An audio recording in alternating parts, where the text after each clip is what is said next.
नमस्कार दोस्तों, स्वागत है आप सबका मेरे चैनल भक्ति की शक्ति में। आज हम बात करेंगे गुरुजी की। जी हाँ, जिनके करोड़ों में भक्त हैं और दुनिया भर में भक्त हैं और हर कोई उन्हें प्यार से गुरुजी कहता है। तो आज शुरू करते हैं नाम लेकर उन्हीं की कहानी। तो मेरे साथ आप भी नाम लीजिए। जय श्री राम, जय श्री राम, जय श्री राम।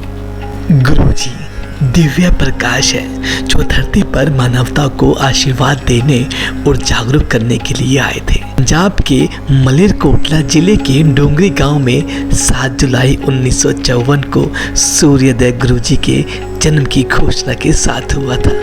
गुरुजी ने अपना प्रारंभिक जीवन डोंगरी के आसपास ही बिताया। वहीं कॉलेज, वहीं स्कूल, कॉलेज गए और वहीं से शास्त्र और राजनीतिक शास्त्र में स्नातक की डिग्री प्राप्त की। लोग कहते हैं कि उनमें बचपन से ही आध्यात्मिकता की एक चिंगारी थी। उस चिंगारी को पूर्ण रूप से दीप बनने में ज़्यादा वक्त नहीं लगा। गुरुजी के आशीर्वाद की गंगा सैकड़ों हजार लोगों का दुख दर्द कम करने के लिए बहने लगी। गुरुजी जालंधर, चंडीगढ़, पंचकुला और नई दिल्ली सहित विभिन्न स्थानों पर गए और यहीं से सत्संग की शुरुआत की। यहाँ उनका आशीर्वाद लेने के लिए भारत और दुनिया के अन्य भागों से दूर दूर से लोग आते थे। गुरुजी के सत्संग में चाय और लंगर प्रसाद दिया जाता था, जिनमें गुरुजी का विशेष दिव्य आशीर्वाद और दिव्य शक्ति होती थी। भक्तों को गुरुजी की कृपा का अनुभव विभिन्न रूपों में हुआ। उनके असाध्य रोग दूर हुए और तमाम समस्याएं आर्थिक, मानसिक, शारीरिक, कानूनी आदि हल हुई। कुछ भक्तों को तो देवताओं के दिव्य दर्शन भी हुए। कहते हैं गुरुजी के लिए कुछ भी असंभव नहीं था, क्योंकि उन्होंने ही भाग्य लिखा था और उसे ही वे बदल सकते थे। गुरुजी के दरवाजे सभी लोगों के लिए समान रूप से खुले थे, चाहे वे उच्च वर्ग के हो या निम्न वर्ग के, गरीब हो या अमीर, या किसी भी धर्म संप्रदाय के हो।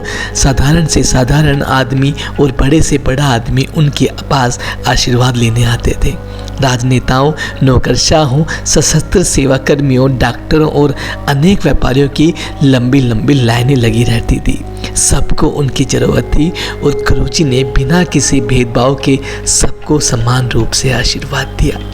विश्व के किसी भी कोने में बैठे श्रद्धालुओं को उतना ही फायदा मिलता था जितना कि उनको जो लोग उनके पास बैठते थे और उनके चरण छूते थे। सबसे अहम बात थी कि भक्त का संपूर्ण आत्मसमर्पण और गुरुजी में अडिग विश्वास। गुरुजी दाता थे, उन्होंने कभी किसी से कुछ नहीं लिया और ना ही लेने की कोई उम्मीद रखी।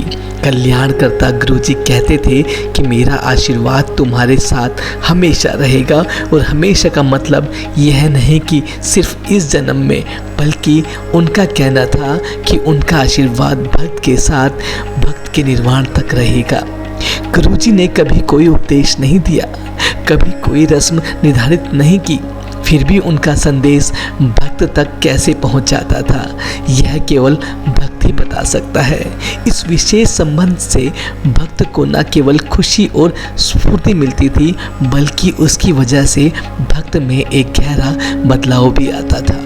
भक्त एक ऐसे स्तर पर जा पहुंच जाता था जहां आनंद, तृप्ति और शांति के साथ आसानी से मिल जाते थे। गुरुजी के चारों ओर दिव्य सुगंध रहती थी, मानो गुलाब के फूल खिले हों। आज भी उनकी खुशबू उनके भक्तों को गुरुजी के होने का एहसास दिलाती है। 31 मई 2007 को गुरुजी ने महासमाधि ले ली। उन्होंने कभी कोई उत्तराधिकारी घोषित नहीं किया, क्योंकि दिव्यता का कोई उत्तराधिकारी नहीं होता। वह कहते हैं कि भक्त हमेशा उनके साथ सीधे जुड़ जाते हैं, प्रार्थना और ध्यान के माध्यम से और मेरे निकट आते हैं। गुरुजी का एक मंदिर है जिसे दक्षिण दिल्ली में भट्टी खानों पर स्थित बड़े मंदिर के नाम से जाना जाता है। आज जब गुरुजी अपने नश्वर शरीर में नहीं है, उनका आशीर्वाद अभी भी अपने भक्तों पर समान रूप से बरस रहा है।